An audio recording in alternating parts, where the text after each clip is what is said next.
Yo, what is going on, fellas? Crypto hustlers. If you are here, welcome to the show. Thank you for waiting for me. We're having a little bit of technical difficulties, couldn't get connected, but we're here now, and I hope my mic is on because sometimes I start without this thing on. So here I am. Mic is on. Everything's good to go. All right. Thanks for having me here. Better late than never, as they always say. So, got a couple things to talk about. We're going to just look at some technicals on BTC, kind of give us a price range as far as high and low go. I don't want to get too technical with it, but I will give us a very simple explanation as to where our current low range expectations are, as well as the current high range, which is going to be pretty obvious. And then we're going to be taking some questions from you guys. If you have any questions about any assets you want me to look at, normally I'll do some TA on like a coin or two. So try and drop your coins now if you want me to do a specific analysis on something. By the end of the show, if there's like 5 people requesting the same token, I'll more so do that one than the oddball tokens that are only requested like once or whatever. So just drop whatever you want me to look at. So welcome everyone. Shout out Kustam. Shout out Noah. Shout out Ola Wee. Poppy 101 was here. And Diam, any alpha. Yeah, man, the alpha's been in the alpha group over the past week, and I personally did 39% off Ondo from one of Gray's calls, and that was just on a spot trade. So right now I don't have any gold or fish to give you, so to speak, but if you stick around through the stream, you'll be able to see where BTC is going, and you'll be able to make some decisions about yourself about if you want to accumulate some of the lower prices. I'll tell you what I'm doing with Bitcoin as well. All right, so let's go ahead and get into some BTC banter for now. Beep bodily bow. Share my screen here and bring my face over to the middle. All right, so the biggest, most obvious thing that I want to talk about today is going to be this divergence. So we had a little bit of divergence over here. Man, I need some sunglasses because I got these lights over here to make sure y'all can see me properly, and it's kind of bright. I should start streaming with some sunglasses. But anyway, we were looking at this divergence here in the initial one. From this point to this point is a divergence. And I'll go ahead and show you guys real quick. Let me get those infographics for us. Okay, so we can look at what some divergences look like here really quickly. So an example of a divergence is when we have a difference in price versus indicator. So bullish divergences are going to see a difference in the indicator and the price on the bottom. So we'll have a variant in slope along the bottom, and a bearish is going to give us a variant in slope along the top. So here we see the indicator sloping up while price is sloping down. And then here we see price sloping up while indicator sloping down. So if we pull that over here, we're looking at some bearish divergence, right? There's also a little bit of hidden bullish there. So we'll talk about everything, and that's kind of why we have ranges. So just measuring them out, the first one here, I'm not going to do everything tediously for us. I don't want to lose your attention. But the first one had a 21% range and filled over. It was 43 bars. So we could have seen something like this happen. 17% over 43 bars in this range right here. But price continued to go up and knocked out that high. So there was a previous high here before price traded over. We back up just a moment. So from this point, with that divergence, we were expecting price to come towards this level, and it didn't, because as we saw, price broke above that high, invalidating the divergence, the primary divergence. And now as price has formed a higher high here, we see another divergence from these 2 points.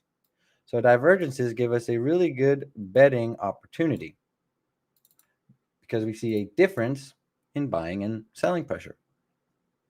So it's a counter trend signal. It means that the trend could reverse. It's a reversal signal. The first time we saw it wasn't true. The second time we saw it covering a larger distance, we measured that distance like so. from point to point, and you can measure from body to body as well. I just went ahead and went with wick here to give us our projection that we have here. So this blue range gives us our downside projection where we could expect BTC to go. It could stay in this area for as long as this duration up until March the 31st. And it also could deviate as far as 32,679. So on the daily time frame, that's right at the 200 EMA. So if it were to touch and retrace to the 200 EMA, it would look something like that with a quick dip below, followed by retrace above, maybe something like that with the other EMAs coming here. And these are obviously going to tingle down closer. So that's one possible outcome for it. But as we saw, with this previous divergence, price could also come back up and knock out this high. So we have a swing high here. Just going to find which one that is. Oops. Get rid of that. Okay, so we have this swing high right here. If price knocks out that swing high, it's going to invalidate the divergence. So price could very well come up here and knock out that swing high. And then we even get a further divergence if the next RSI point comes up here and doesn't eliminate these highs, right? So from here to here would still be a divergence, and then from here to here would still be a divergence. That kind of thing happens. And just for a quick reference sake, I don't know if I have it marked on this chart, but another example of like a bunch of divergences occurring and the price continues to go higher until it gives in, like right here, a triple top divergence. So it's boom, boom, boom, keeps descending till it finally breaks through. So one thing that's worrying us here, or actually giving us a favorable outcome, if you're wanting to go long like most people on Bitcoin, is the hidden bullish. So coming back to our little infographic here, and if you have any questions, guys, ask them, and I'll see what I can get answered in the chat in just a minute. I'm not going to pay attention to it right now. Let me finish up my thoughts here. So we're looking at some bullish divergences when we have a slope on the bottom, a varying gradient in slopes on the bottom. And so here we have a example of hidden because we're having a higher high in price with a lower low in the indicator.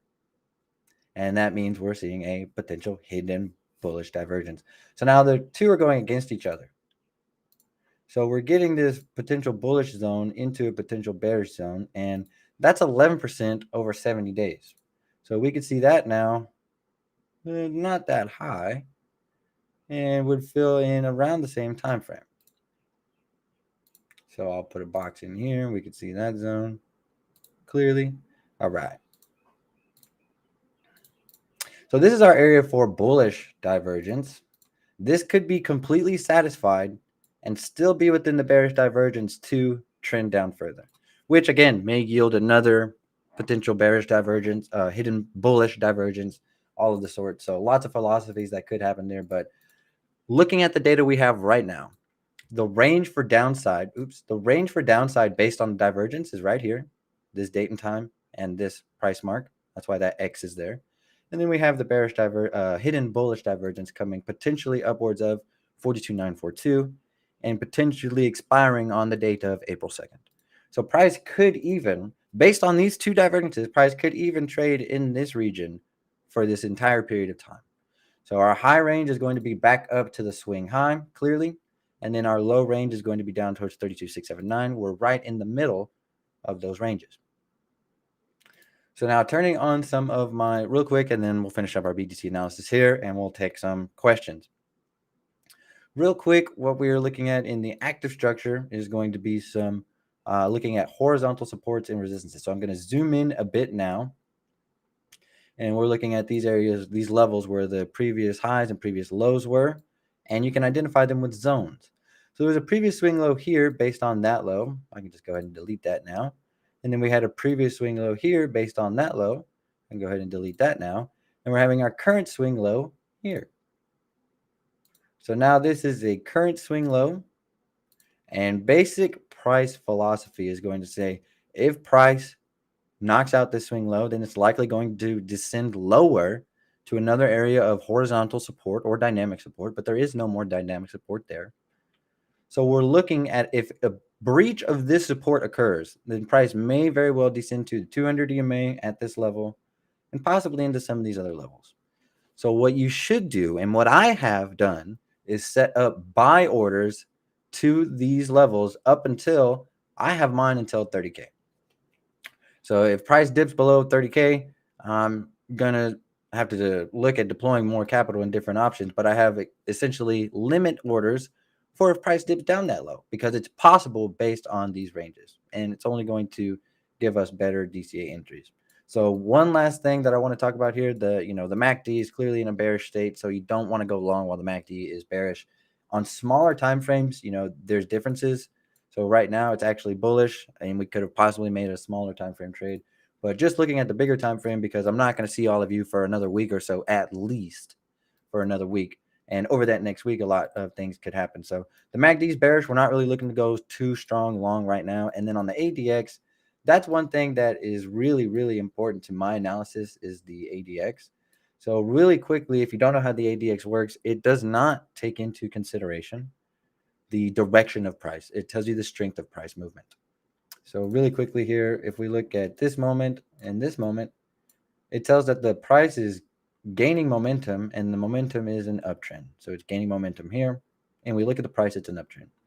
Here we have price gaining momentum, and it's a downtrend. So with that knowledge in mind, we're looking over here and we're seeing that the existing trend is a downtrend, and the existing trend is gaining strength. It hasn't popped over the 25 just yet, but generally speaking, the 25 is a good measure of momentum. So if the ADX is able to get above this level and continue with an upwards increase or a positive slope, rather, that'd be the appropriate term for it. If it continues with a positive slope above the level of 25, it's indicative that the downtrend will continue, meaning that it's gaining strength. So there's our high and low ranges. We have our high range for the week, $49,054, and then our low range for the week ahead potentially is going to be $32,679. And this actually does range out until March, but it's good for the week up until March 31st.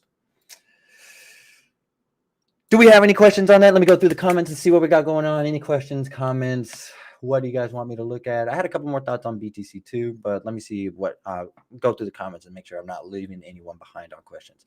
LTech Code says, how you doing, bro? I mean, shit, I'm on my king shit, bro. We're doing good out here. You already know. Nah, it's made of plastic. It's not made of gold. But it's still a cool crown. We're cool. We're doing good. Let's see. Nissy says, hello, mate. What's good? Nothing much. Just doing some TA. Having a little show for y'all. The Floydino says, hi. Why is Manta rising? I don't know. I don't know if you went to say Mana or if there's actually a token called Manta. But maybe we could take a look at it if other people want an analysis on it. So remember, guys, I don't know if you were here at the beginning of the stream, but I said drop a coin if you want me to do an analysis on it. And the more people that say the same coin, more likely I'll do a quick TA on it for you. Matt DeBeatty says sats or track. I'm not sure if you're asking which one do I prefer or if you want me to do a TA on one of those. Got to be a little more specific there, buddy. And Simon says, hey, what up, y'all? What up, Simon? Shout out, Simon. Man, I need to put on my to-do list to get a soundboard. I always forget to get the soundboard. And every time we're having some technical difficulties right before the show, and I always forget to download a damn soundboard. So I'll do it with my mouth one more time. Shout out, Simon. It's the little, the DJ Khaled air horn there. Hopefully, you know. If you know, you know. If you don't know, I just look silly. But anyway. Akahona Kwanda says, where's Gray? Uyakahazeleza, manhe lumana fuanda wake I kauna. I'm used to Gray. How close was I to getting that though? Yeah, I know, man. This is Gray's channel. I'm a guest appearance here. It's your boy Daily Crypto, but I am the in-house analyst for the Alpha Group at Crypto University in the Discord. So I'm just trying to get my face familiar with the crowd too, man. Make sure everyone knows who I am, what we got going on back there. I'm pretty technical. I'm the person who really, really, really likes to look at data and try to, spot trends. I'm the algorithmic technician too. So we build a lot of bots and, in the world of trading, even large institutions are making use of automated trading and high frequency trading. And now we have some of those tools available to us as retail traders. You definitely need to make use of them. And I'm I'm not the only guy in the world who knows how to use bots, but I definitely know what I'm talking about. And I'm over here at Crypto University. So nice to meet you. You're going to be seeing a little bit more of me. See where we leave off at. Lon Ray says, hello. Billy Later says, gray, not gray, white for today. little joke there. Hopefully no one gets mad about that. Fundamental analysis on Bitcoin, please. All right. So that's a good question. Let me finish up on these comments real quick because that was the part two I want to talk about on crypto, or at least on Bitcoin. So we got Wes WizKid says, how long should I leave a trade order open? Wes, brother, that really depends on your analysis and the things that you're seeing in the market. So for example, I got this analysis based on the daily time frame. We can repeat this process over and over and over until we get to the minute time frame. And then we can project ourselves 15 minutes, an hour, 5 hours, 10 hours, 10 days, 10 weeks. So it all depends on your analysis. You need to foreshadow while you're conducting your analysis, foreshadow a reasonable time frame to enable you like, hey, in the next 6 days, this or this could happen. In the next 4 hours, this or this could happen. Something like that, my good friend. Shout out Wisdom. Oh, it says do TA on sats. Okay, we'll take a look at sats in a little bit. Simon says LFG, the best part of my day. All right, sats or track, which one to buy? Man, that's a tough one. We can flip a coin on that in a little bit. So we'll circle back to that after we do the TA on sats because I see Wisdom wants a TA on sats. So we'll circle back to that after we do a TA. But fundamental analysis on Bitcoin while we're still having Bitcoin up on the screen. Not sure where. I think it's probably just in the corner. So while we're looking at Bitcoin here, what's up with the downtrend since the ETF? Man, we're down like 20% since the ETF news. Everyone thought it was going to be bullish. They even fake pumped us a few times with the fake X account SEC breach, and there was a fake publishing just a few days before the actual real publishing, and then price pumped up, of course. And then once the ETF really got released, what happened? Everything dumped. Okay, well, now we're having a little bit of different money into the market. So the money that's been in Bitcoin for the majority of this time has been hardcore holders, people who are against the traditional finance system, who are participating in the blockchain for a different reason. And they're not really inclined to sell their Bitcoin. And this is not just me saying this. You can actually look up the data on Glassnode and various different websites like this, the blockchain data. You can see how many wallet addresses have increased over time and how many of them are holding, how many of the transactions have occurred on each wallet address. I mean, blockchain, it's all there. It's public information. So you can go see this yourself. I'm not just talking out of my butt here. The amount of holders has increased over time until this point, and the holders themselves have increased their volumes in their wallets. So the amount of coins that they're holding. That's factual data. Now, institutions coming in are going to be looking at different ways to handle the money. So they're not really particularly interested in Bitcoin's value keeping and value storing properties. They're more so interested in profiteering for themselves and their clients in a fiat currency. And for the majority of these institutions like BlackRock and just, realistically speaking, they operate in the US dollar. So they're looking to profit on Bitcoin in the US dollar for their clients, and where they can keep some of the money for themselves. Now, they may have some ulterior motives and may want to be keeping some Bitcoin for the long run. I don't know what they want to do with Bitcoin really. That part is speculative. That's not on paper. But the point is, they're going to be handling money flows differently than the previous amount or the previous versions of Bitcoin holders and traders. So one of the things that happens a lot in institutions, for example, excuse me, I have to clear my nose. I'm sorry. It's the weather. One sec. I didn't want y'all to have to hear that. I got tissues right here, but oh yeah, they're right here. I'm not gonna blow my nose. Anyway, one thing that institutions do a lot is rebalance their portfolios. So for example, if BlackRock has a client who's having a 1% or 5% allocation in BTC, whatever the allocation is, it doesn't matter. And let's say the price of Bitcoin is now it's $40,000. Well, price of Bitcoin goes up during the bull run, it's $80,000 at 2x's. Then that means if they're keeping the amount of Bitcoin to 1% or 5% allocation, whatever it was, they're going to have to sell some because now that Bitcoin has doubled in price, the portfolio relative to the US dollar, because that's what they're managing for, has increased in price. So now they're going to sell off some of the asset. And then conversely, if price is going down, if price is $40,000 right now, and the price of BTC goes down to 20,000, then they need to add more BTC to the portfolio in order to rebalance it appropriately and keep that 1% there. And they're doing this with many different assets. So it's not like a lot. BTC is the first step. Some people are doing Ethereum. We have Ethereum ETFs applied for, upcoming. Maybe other people are doing different cryptos off the records. There's a lot of different things that could be happening. But the base principle now with institutional inflow is that is going to occur. That's one of the many strategies that they have. I mentioned earlier about automated trading. So, for example, let me just take away strip some of this, some of all this lines, these crazy lines we have on here, and we'll just look at, for example, a simple cross of the EMAs. So, if we're looking here on our EMA crosses, I'll hide all of these other things, for example. All right, so now the institutions can be having these algorithmic trading bots functions, and they are doing this. I'm not I'm not just making this up. The majority of institutions actually do not trade on a singular per trade basis. They may have some special institutions doing that with a small amount of their capital with an allocation of their total funds, but the majority of these institutions are not handling millions and billions of dollars by manually trading like you and me, retail traders. They're doing it by algorithmic. So one example of this would be an EMA crossover. They can set by the 9 and 26 EMA cross. So as soon as these two indicators cross over each other, it's in an upwards cross, they're going long. And then as soon as it crosses into a downwards cross, they go short. They take profits on the long, go short. They they may not be setting up exactly over the 9 and the 26, but I guarantee you institutions have set up over the 50 and the 200. That's known as the golden cross. You have the golden cross and the death cross.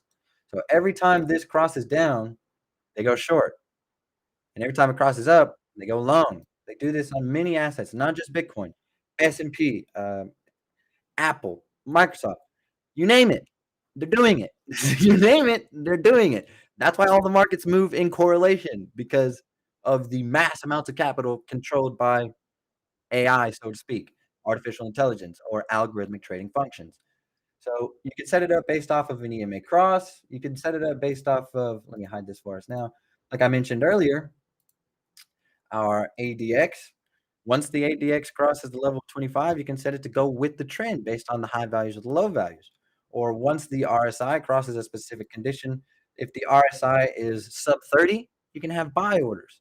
And then you can set it to distribute those buy orders up until the RSI is above the 70 or 75 or 80 level. So algorithmic trading and different types of trading strategies are now being introduced to Bitcoin, which is going to greatly affect the way that price is going to behave. So we've seen price behave tremendously in the past, and I believe it's going to continue rising up exponentially as supply is taken away from the market, demand is going to increase. But I think that the way this happens now and the cycles we've seen it occur on are going to start to change. And there's going to be more manipulation from larger institutions who are able to correlate their money better. So that is the fundamental analysis I have for you on Bitcoin. Thanks for asking that question. I really wanted to spit that out. Let me see where we are now in the comments. Cool. Looks like everyone was just listening. Thank you guys for listening so patiently, even though I'm in the corner. So we can do a quick TA on sats and my thoughts between, I'll summarize it for you between sats or tracks. Me personally, if I had the opportunity to get into one of them earlier, it would have been sats. But right now, I think that there's probably a lot of room to go in the bull run. But right now, I think that sats has moved a lot for its time, and I don't think track has enough for me enough support to enter into the project. But I'll do a quick TA on sats. Give me one sec here.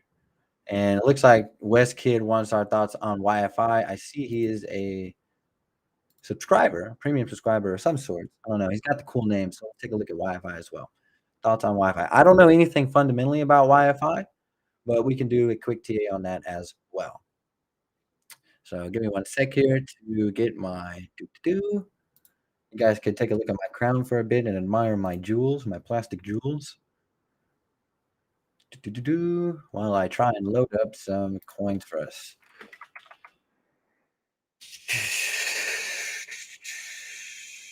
I wonder what has the most history for sats. Probably BitGet, huh? Yeah, I've done some stuff on BitGet there. Okay, so we'll look at that one, and then we'll do the TA together there. And then YFI, I'll just pull up Binance for YFI because I'm pretty sure it's been on Binance for long enough. Oh, they actually have a Bitstamp index. I'll use Bitstamp because Bitstamp usually takes a lot of price action history. Yes, yes, it does. Yes, it has. All right. Get my screen share back up now.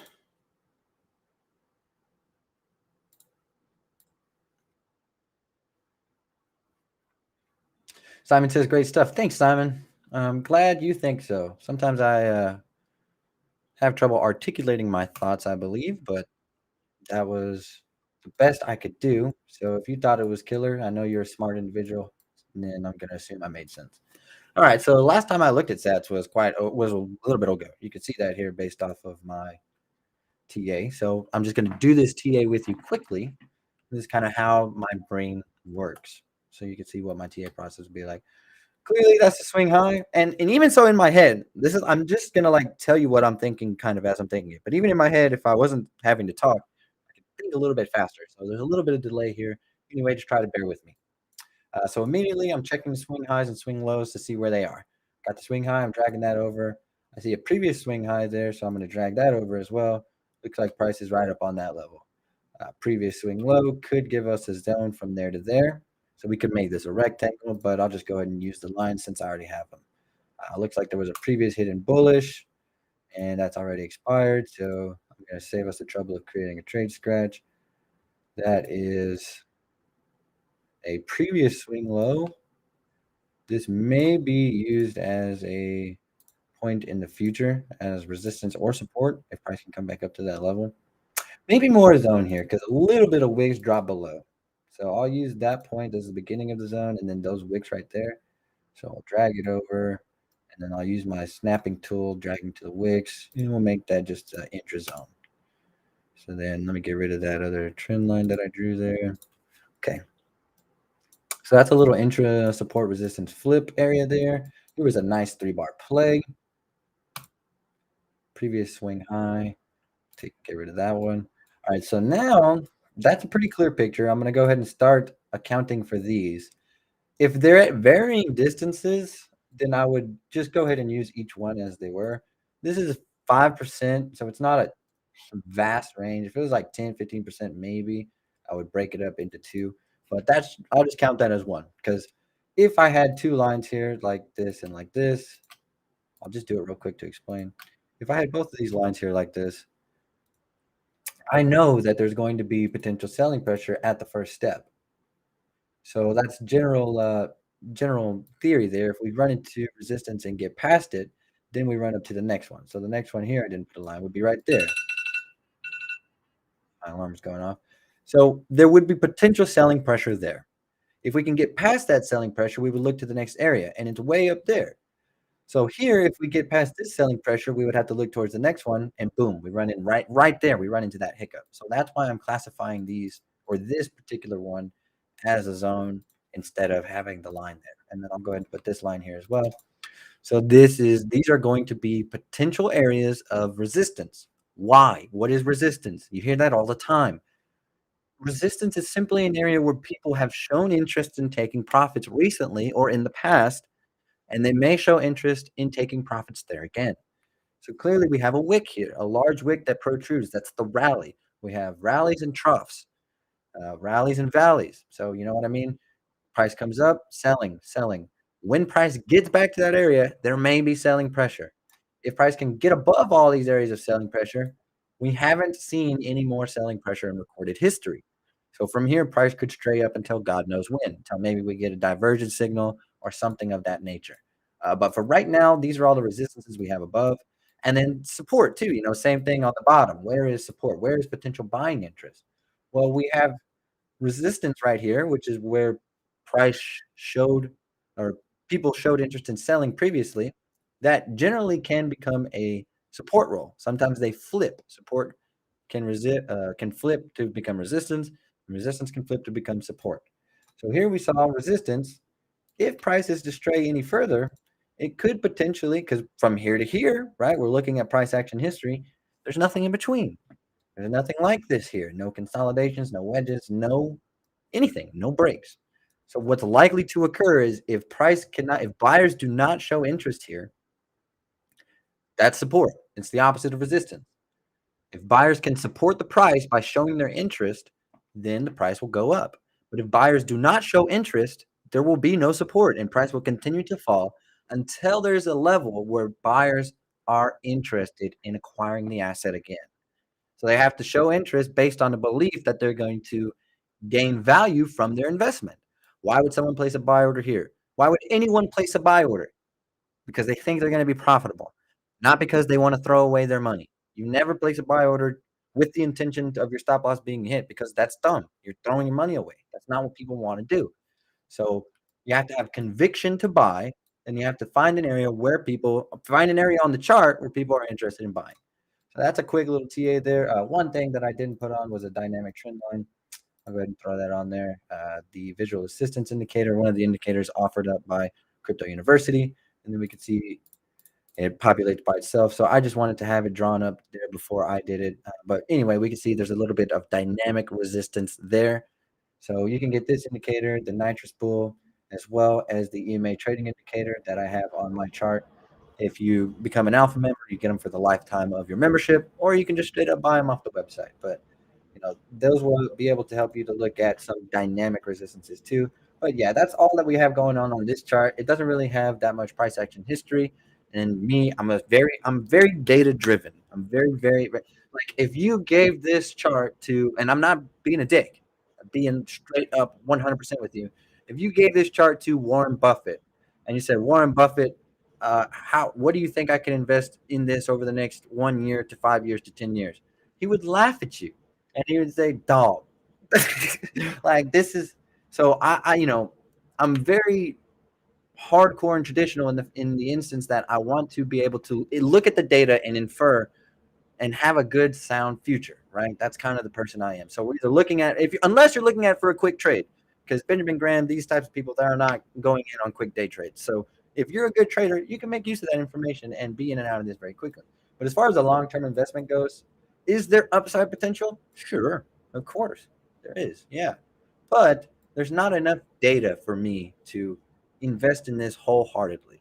A small amount of money, you want to see where it goes, maybe? Sure, that's fine by me. But I'm just very data driven. That's the type of guy I am. So there's our analysis on SATS USDT, and I will jump over to YFI, perform an analysis on that. So there's a lot of price action history here.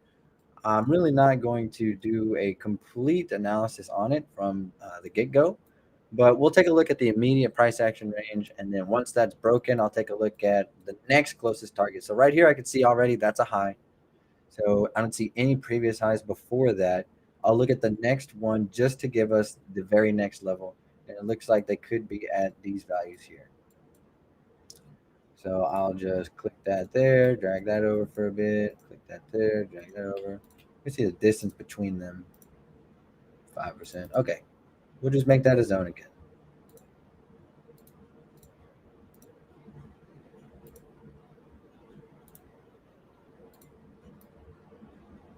So I'm snapping there, and now I'm going to take this over.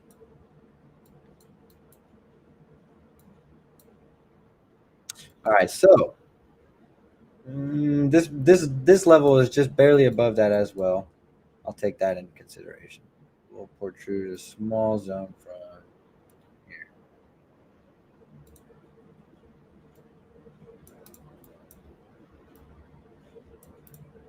Okay, and then we'll drag that over as well. Right, all right, all right, all right. So now these are the areas of potential resistance outside of this closest area that we have right here. And I'll mark my swing high. That's you got to get comfortable with doing that stuff, guys. You got to be able to mark your swing highs and your swing lows.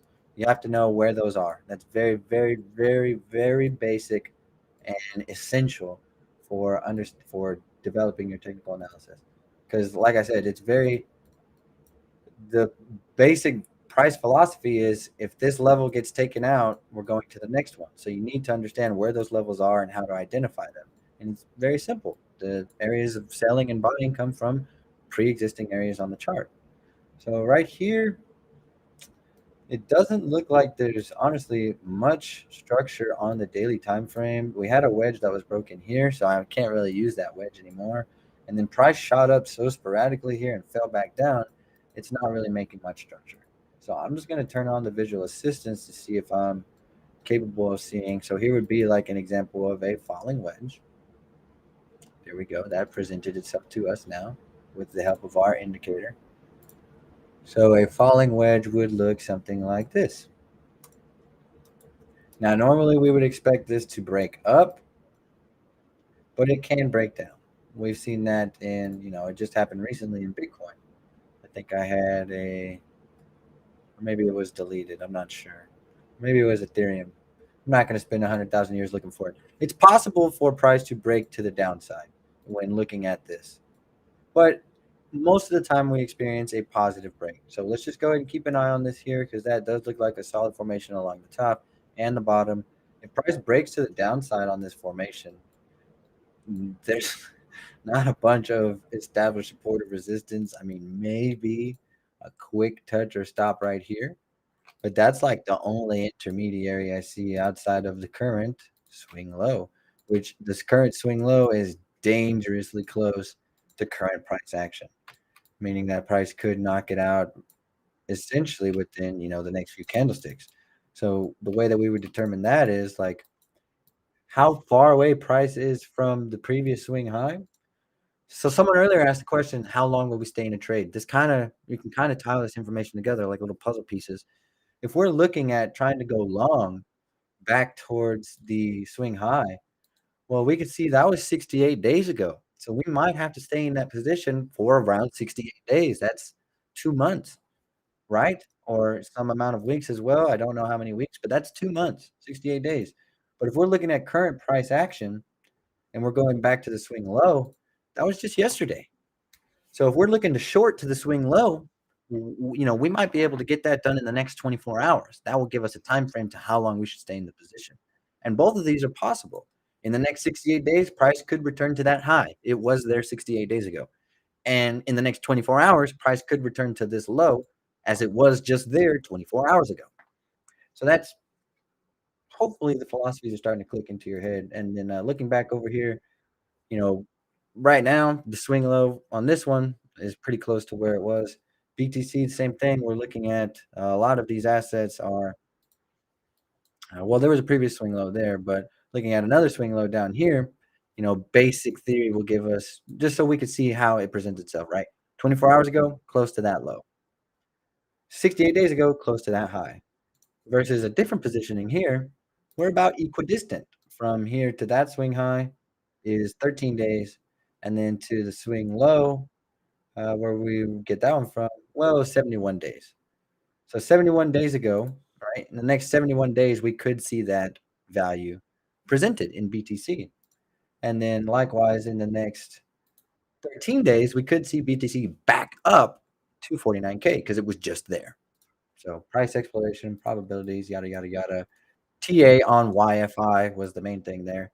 And just to finish up the TA on this one, let me mark, I'm going to trace these lines real quick to where they intersect. Almost where they intersect anyway. Close enough. And then I'll turn that off. And we can also see, this thing does give us plausible areas of support and resistance as well. So there's a little bit of support and resistance there. We could change the values based on different things. But every single one of these areas is going to be if you were going long here, take profit target. Because these are going to be potential areas where sellers show interest, where someone else probably already has a take profit order set up. So there's already a bunch of people in the market. And they saw that rise up and they're like, fuck, now I got to get out. If price goes back up, boom, boom, boom. The same way that I told you guys, I have limit buys set for Bitcoin because I want to accumulate more of this asset as the price goes down, as it becomes cheaper. People have take profit orders set for these assets, to the upside of each of these assets. That's a very people have take profit orders set before that level, but that's a very clear level as well. Many people have orders set at those levels. So there's the analysis, two analysis for some coins. I actually got plenty of times to drop coins. That's what we got. So we'll finish up on the comments here. If there's any more questions in the comments, or if you want to say any last 2 cents, we'll see what you guys can come up with, and then we'll call this one a wrap. Thank you guys for attending and listening to on my TA. And let me pick up on the comments. Yeah, and again, on Wi-Fi, I don't have any fundamental analysis there. I'm not really too much of an altcoin investor. I'll trade it if it's there to trade, but yeah, there's my TA on it. Boom, boom, boom, boom. Jones Sihawa says, can buy the Signal robot without being part of the Alpha Group because now I don't have enough capital for Alpha Group. Yeah, bro, of course. You can buy any of these trading algorithms that we have on TradingView.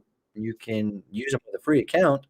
Of course, you can use all of them with a paid account, but you don't need a paid account to access them. You can sign up for a free TradingView, and then you can purchase the indicators from our website as well. The link should be in the description. Let me double check. Yeah, we just have the link to our website right there in the description. So if you click on the website link there in the description and we go to signals, I'll get that page for you. Boom. Now I'm going to comment in the YouTube stream. I don't know where you're watching this from because I'm pretty sure we're streaming to multiple platforms right now. But in the YouTube stream video comments, I just put it there, indicators right there. I commented from the Crypto University account. So there you can see cryptouniversity.network/indicators. And you can buy the Nitrous Bull, EMA trading indicator, or the visual assistance. And you don't have to be an alpha member. If you are an alpha member, though, you get access to all of the indicators for the duration of your membership. So you can choose whatever you like there. Crypto Meme Lord says, this is nice. Thank you, Crypto Meme Lord. Say hi to Gray. I sure will. LTech Code says, how does the ADX indicator work? Let me finish up with the questions and comments here, and I'll do that for you very quickly. We'll touch on that very, very, very quickly. I swear to you, we have free resources for this in our blog. I've written about it. I've talked about it 1,000,000 times, so I'll touch on it very quickly. Mr. Tyrius says, check Marlin Pond. Ooh, sorry, Mr. Tyrius. I asked for the coins earlier. I did the analysis on the 2 coins that I had time for today. I'm looking to get some lunch here in a little bit, but I'm going to touch back on the ADX indicator for LTech codes because I know he's also in the Discord. So one of our guys got to help around. Oh, and then that's my comment. Oh, and John C. Hawa says, thanks, brother. Yes, you're very welcome. Very welcome, brother. All right, so the ADX indicator. We'll talk about that really quick, and I'll use BTC for my example. Boom, boom, boom. All right, we'll go into a smaller time frame here because it's easier to make sense of it that way. Turn off all of this. All right, perfect. So the ADX indicator does not measure direction. If we're looking at the RSI indicator, it always coincides with the price and the RSI always coincide together. Price is going down, it's reflected in the RSI that it's going down. But that's not true of the ADX. Here we see differences. Price is moving down, ADX is moving up, RSI moving down. Okay, so now I'm going to take away the RSI as to not confuse you. I just want you to understand that it does not act like traditional indicators. It tells you the strength of a movement. So as we see here, there's not much going on in the market. The mathematical averages aren't calculating up to be showing momentum because it's a consolidation. Price isn't forming new highs, not forming new lows. As we move forward, we see the ADX break above the 25 because now we're gaining momentum. The mathematical averages are straying away from that of a positive deviation and are amounting to a negative deviation gaining momentum. So it's reflecting positively in the ADX, showing a rise in momentum. So it shows you how strong a trend is. And once we see the ADX come back down, shows you that the trend is losing strength. So we're looking after that, a consolidation or reversal. You don't want to bet on the ADX going down because you never know if it's going to be a consolidation or a straight shot reversal. You can bet on it going up. So I'm going to go ahead and X out here. Now again, boom, same thing. It's coming down on that one. So it doesn't show the direction of the trend, it shows the strength. And now look, ADX coming down, resetting. This time, price came back up. It didn't consolidate like it consolidated here. Right? So that's why you don't want to bet on the fallout. If you're in a short and you see that happening, you know to take profits. But you don't want to bet, hey, I'm going long now that it's cooling down because you never know if it's going to reverse or consolidate. And then in a positive outcome, we haven't really had much positive run-ups lately, but here's a small one. So we could see a correlation between a positive run-up, right? Right here, ADX, nothing. It's been below this for a while because there's not much trend strength. The mathematical average is not showing a net positive deviation. And then as we move forward in a couple candlesticks, it breaks above the 25. And you can set these levels to whatever you want. The 25 is not the God-given or the ADX indicator. It wasn't meant to be used at that level. That's just a level that I'd like to use to be comfortable at. You could use 14, 20, whatever. For me, the majority of my analysis and observations, once the ADX gets above the level of 25, it shows a strong momentum. And especially if the slant is that high, because we can tell the difference here in this gradient versus this gradient, right? This one has a much higher slope versus this one. So you can use the ADX to infer a lot of information. And that's basically how it works there. So, as it goes up, we see price is moving up. And then as it resets, as the ADX loses strength, it shows the trend is losing strength. We see a small turnaround, more so a consolidation. And then moving into the next, boom, drops off. And then that is showing a gain in strength. So that's how the ADX indicator works. We have more information about it in our courses. We have free blog resources about it as well. You just got to do a little bit of digging. And then, of course, I'm always available for a consultation. If you want to book me for a one-to-one, if you want to book me for a mentorship, me or Greg will be more than happy to help you through all the intricacies of the indicators that we use to trade and the strategies that we use to trade as well. Also, too, if you don't want to take a one-to-one or a mentorship, then you can join the Alpha group. We got plenty of guys in the Alpha group who are learning this shit all the time. I just came from a Q&A session before I was in this session with you all here today. We have a lot of live events there, and it's a really nice place to be. So lots of learning opportunities for everybody out there. You just got to make sure that you're putting in the work into yourself, right? Teach a guy how to fish, he'll be able to fish his whole life. Give a guy a fish, he'll eat for the night type deal. So thanks everyone for coming out. I hope you learned how to use the ADX indicator. I hope you got some insight on the direction of BTC. Appreciate you coming out. We'll see you at the next one. Toodaloo, everybody.